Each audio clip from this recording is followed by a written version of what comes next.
the average unit size that's rented is like 104 square feet. Yes. So you're going to want a lot of these units that are about that size to address that need. Hello and welcome to Pillars of Wealth Creation, where we talk about creating financial success with a special focus on business and real estate. I'm your host, Todd Dexheimer. Now, let's get to it. Hello and welcome back to Pillars of Wealth Creation. I'm your host, Todd Dexheimer. With me, as always, on these Wednesdays, we got Matt Jones. Matt, how are you doing today? I'm doing awesome. How about you, Todd? I'm doing great, man. It's been a while since we spoke. We have been doing this series on just different multifamily asset classes, but you ran off to Germany and had a little fun in Europe, Matt. Where'd you don't give me the whole list, but where'd you guys go? What'd you do? I mean, mostly all over Germany, but also to a couple other countries as well as Iceland for a few days. What other countries? Switzerland, Austria, and the Netherlands. Nice. I've been to all those places. Just nice places, beautiful, a lot of fun stuff to do, of course. Did you drink any beer? They did have some beer, and I did drink it. Awesome. I've heard Germany has a few beverages for people to drink. So They also have good wine. Yeah, they do have good wine too. And it's cheap wine, actually. They have a winery outside of Frankfurt called the Dexheimer Winery. Did you go there? No, unfortunately, I didn't make it. You should have visited. It's great wine. It's cheap. I mean, I think you could get like a nice bottle of wine. Now inflation, of course, everywhere. But when I was there just a couple of years ago, you could get a nice bottle of wine for like $4 or $5. It's amazing. So the same bottle of wine here would cost you like $25. So it's crazy. But I've got a friend that is from there, lives there. And he actually, when he comes to the US, he buys socks. Of all things, he buys socks because they get one pair of socks and it's like $8 to $10, where you can get a whole bag of socks here for like $6. So wow. He's like, I come and buy socks. Okay. I suppose. Anyways, random thoughts. Matt, so what are we've been talking about these assets, different assets, multifamily we've covered, retail, we've covered small multifamily, large multifamily, mid-sized multifamily, retail. What are we going to cover now? Self-storage. It's I have liked self-storage for a long time, but I have this kind of love-hate relationship with self-storage, or maybe this like a little bit nervous about self-storage. But I've interviewed a lot of people that have done self-storage, and the more I hear about it, the more I kind of like it, and has really piqued my interest more and more about self-storage. And we're actually looking for self-storage to potentially buy.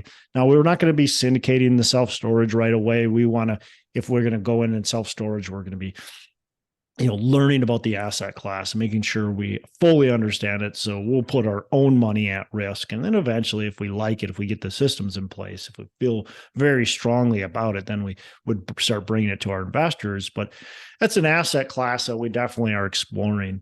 One of the things I really like about self-storage is that you really don't have a lot of operational risks. And so I'll clarify that.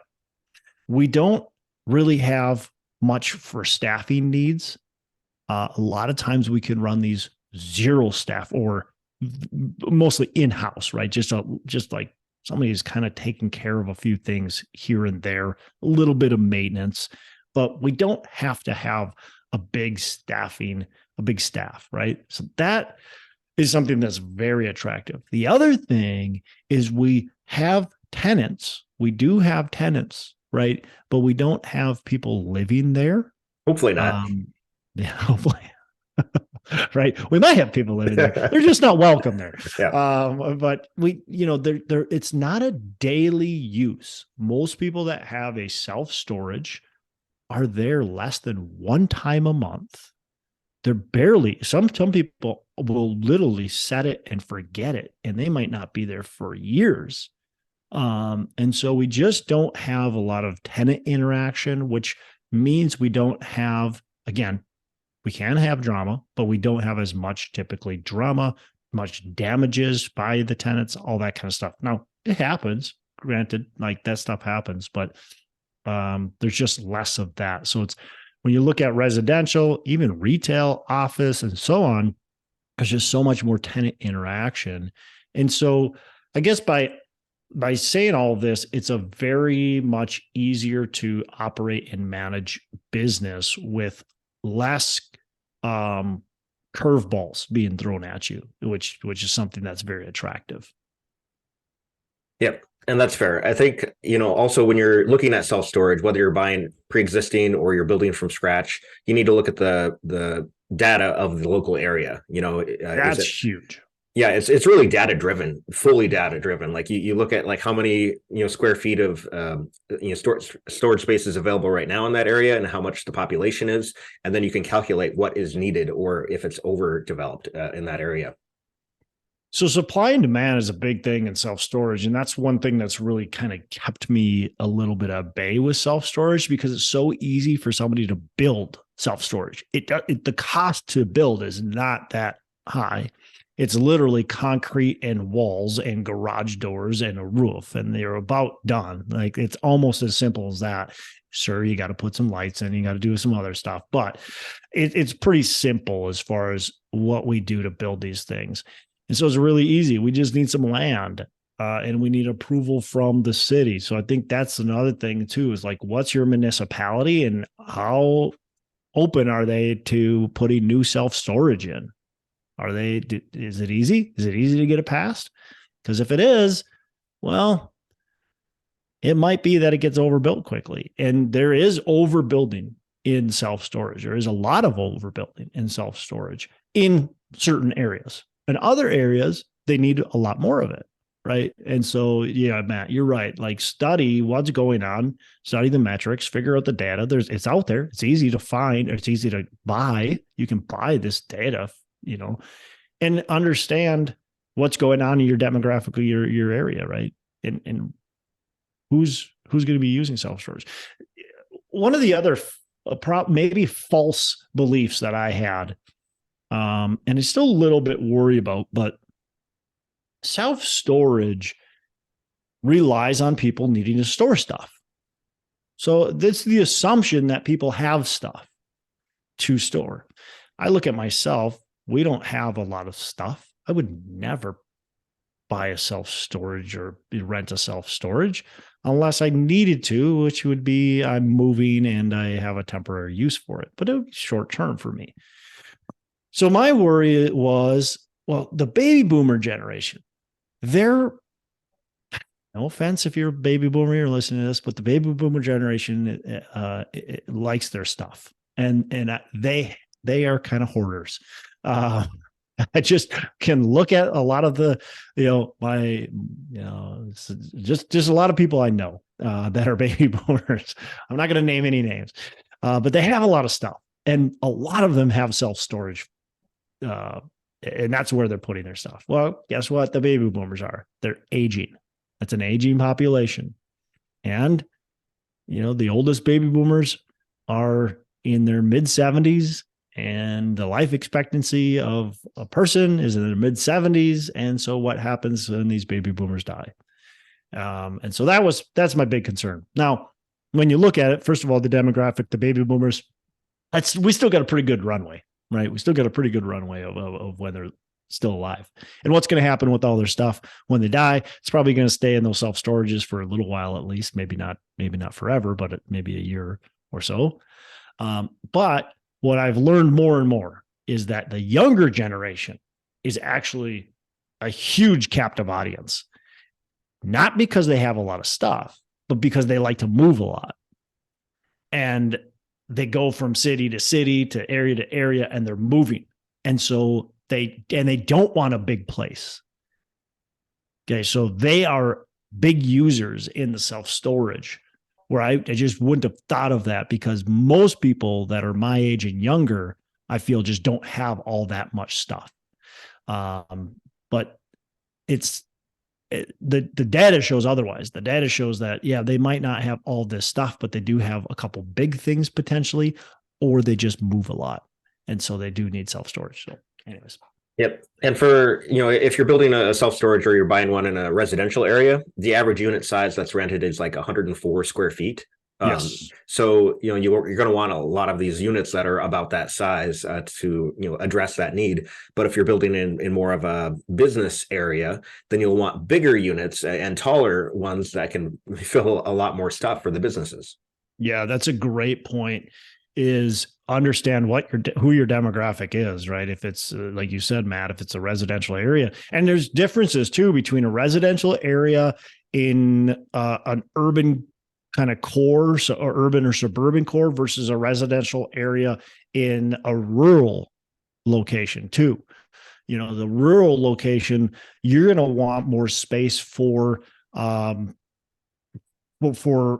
probably bigger stuff, for more of equipment type things. That's going to be valuable for boat storage and all that. Although in the city, in the urban core, that's probably still a pretty high demand. I know around us, Matt, there is a lot of demand for RV storage, for boat storage. I mean, Minnesota has the highest amount of boats per capita in the entire U.S.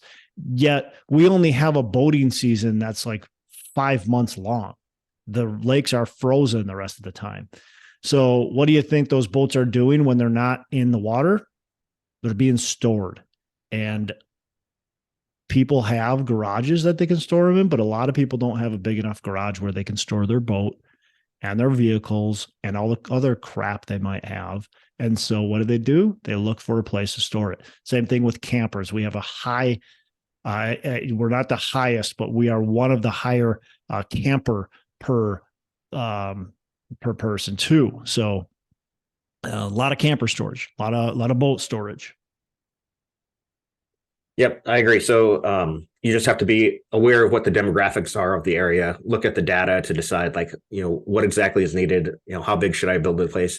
And then another thing to consider is an exit plan. Like, if you're going to hold on to this forever, that's fine. You don't need an exit plan per se, but generally there's REITs that are buying a bunch of these self-storage units.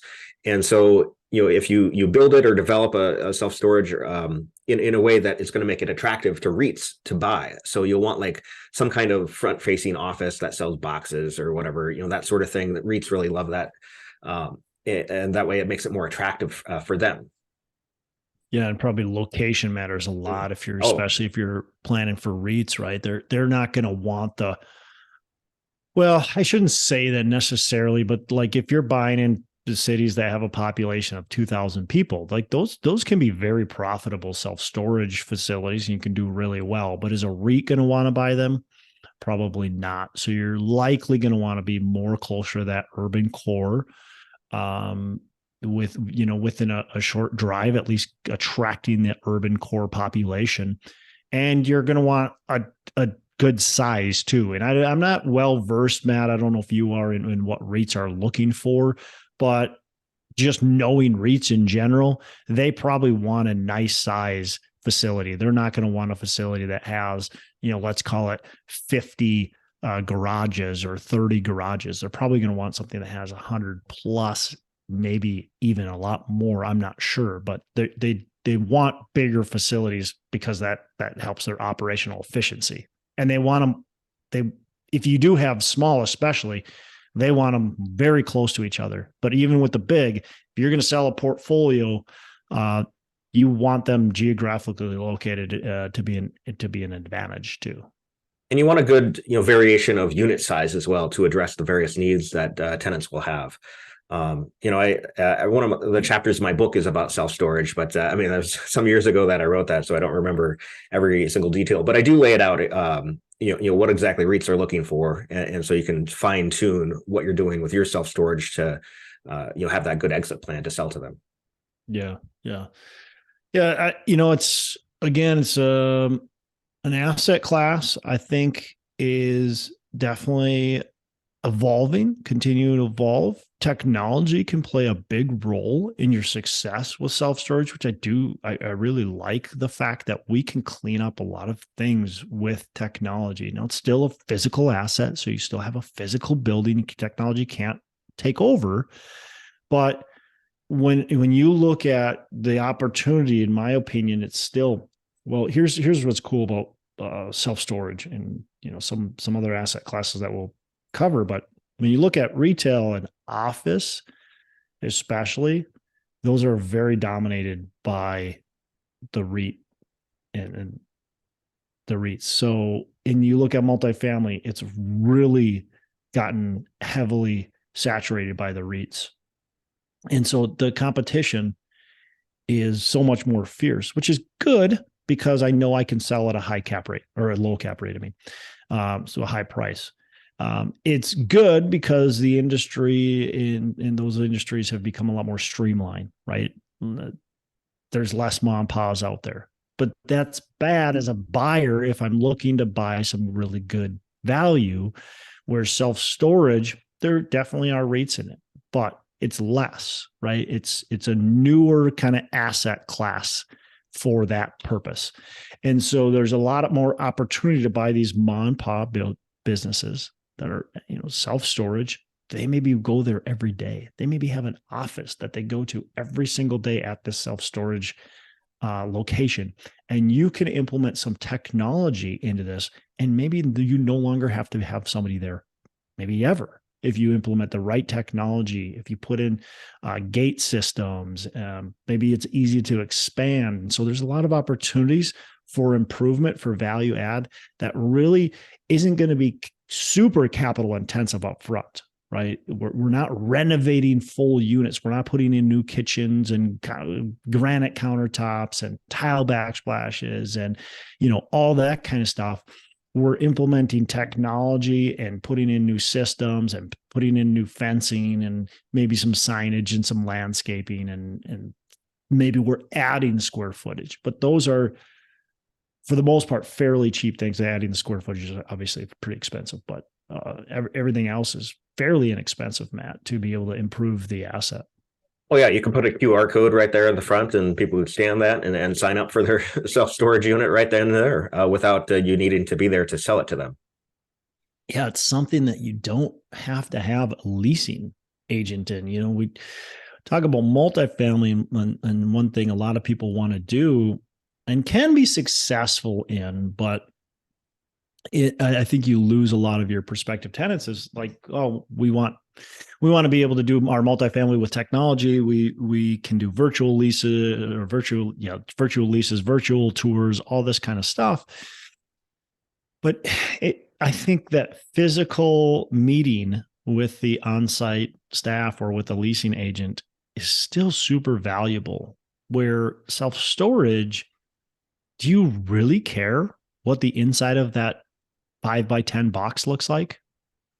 No, as long as it's there to clean and I can put my stuff in, that's really all. Exactly. And if I got a website I can click to, and by the way, you're going to show me some nice pictures, or you got a matter report that I can go boom, boom, boom. Oh, I can walk through the area. Oh, this looks clean, nice, great. I'm done.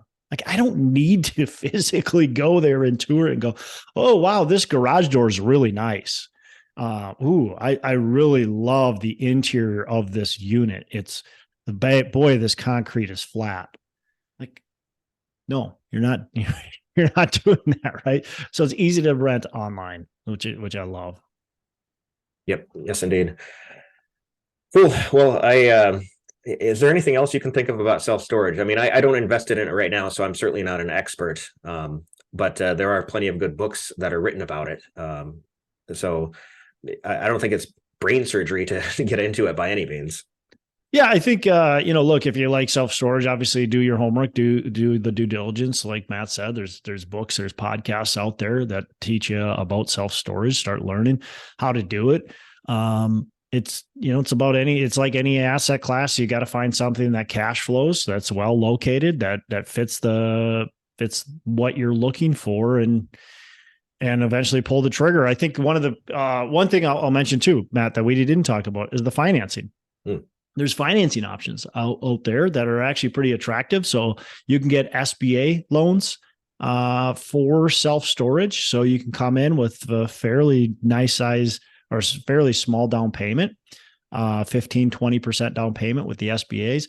There's also a lot of opportunities with these mom and pops for seller financing too. A lot of people that I talk to get seller financing, or at least a seller carry, and can get into the self-storage for, maybe as low as like a 10% down payment. So that's a big advantage too, if you're able to get in for less money, obviously, especially when you're first starting out. Most people don't have a ton of money when they're first starting this. So I think that's an advantage too.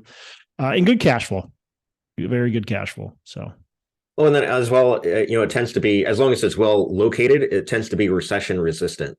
People are storing their stuff for different reasons during a recession versus when the economy is good, but it's still going to have a high occupancy, throughout the market cycles. Okay, we keep on adding more things. I'm going to add one more.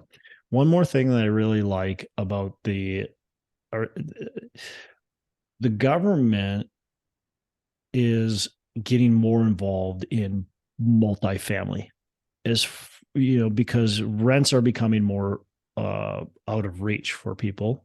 And so there's a real affordability issue, and that's reality. That is just reality. And so more and more legislators are trying to enact rent control, just more things, right? To get into your business. So not that they're necessarily all bad things, but they do restrict how you can run your business.